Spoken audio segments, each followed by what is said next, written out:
국산 초음속 고등훈련기 T-50이 태국이 도입할 차기 훈련기로 선정됐다. 해외 방위사업 시장에서 처음 맞붙은 중국을 꺾으면서 물량 공세를 앞세운 중국과의 무기 수출 경쟁은 앞으로 한층 치열해질 전망이다.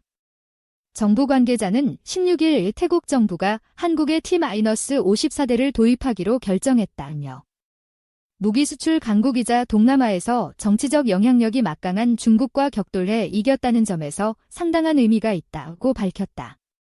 태국 정부는 17일 한국항공우주산업 KDAI과 계약을 체결하고 현지에서 결과를 발표할 것으로 전해졌다. 이번에 성사된 계약 규모는 1,000억 원 남짓한 수준이다. 하지만 태국 정부는 향후 순차적으로 T-50 24대를 추가 도입하는 후속 계약을 내달 체결할 예정이어서 부대 비용까지 합하면 전체 사업 규모는 8천억에서 9천억 원에 달할 것으로 전해졌다. 국산 훈련기 T-50의 수출로는 역대 최대 규모다. T-50은 앞서 2011년 인도네시아에 16대를 수출한 것을 시작으로 필리핀과는 지난해 T-50을 개조한 경공격기 FA-50 12대를 수출하기로 계약했다. FA-50은 중동의 이라크에도 2013년 24대를 수출하는 성과를 올렸다. 태국이 지난해부터 추진한 훈련기 사업은 당초 미국, 러시아, 이탈리아 등이 관심을 보였지만 시간이 지나면서 한국과 중국의 양자구도로 흘렀다. 성능과 수출 실적을 앞세운 T-50에 맞서 중국은 훈련기 L-15를 내세워 각축전을 벌였다.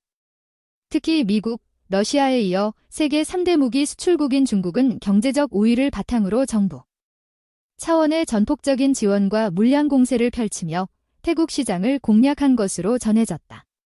한중 양국의 경쟁이 고조되면서 당초 올 상반기에 기종을 결정하려던 태국 정부의 계획이 9월로 미뤄진 것으로 알려졌다.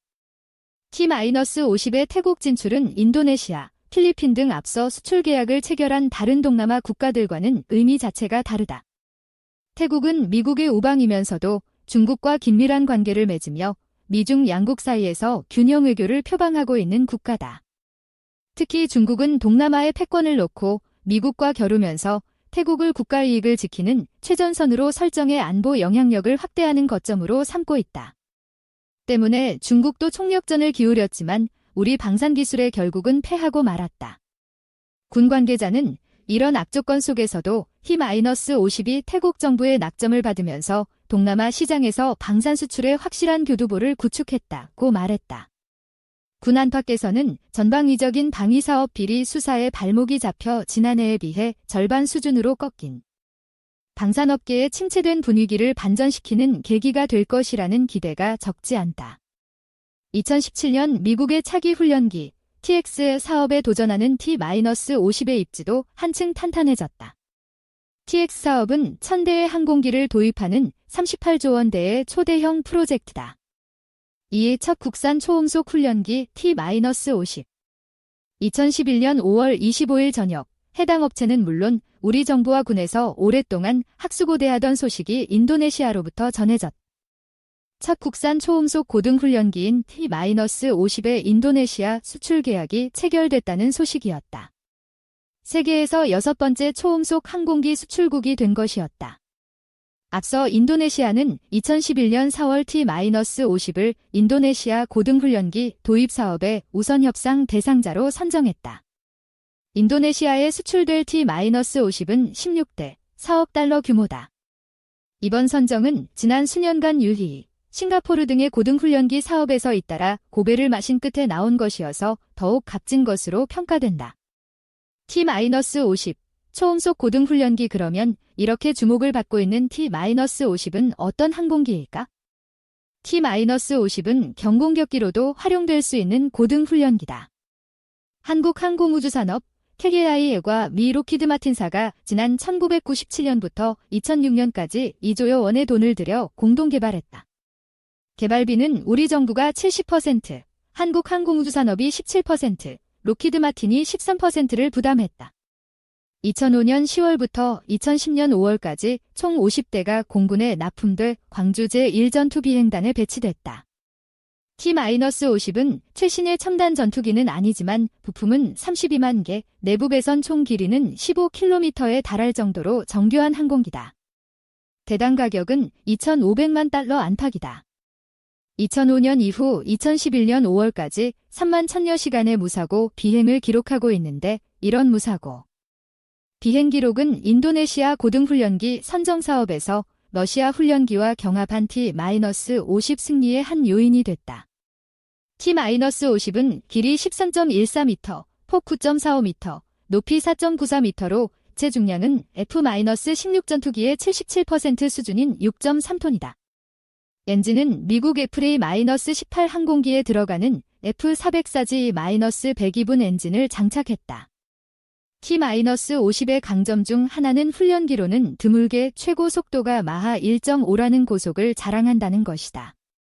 또 최신 디지털 비행 시스템을 장착해 F-35, F-22 등 이른바 5세대 전투기들의 훈련기로 적격이라는 것도 강점이다. T-50의 최대 항속거리는 2,592km, 최대 비행고도는 16km다.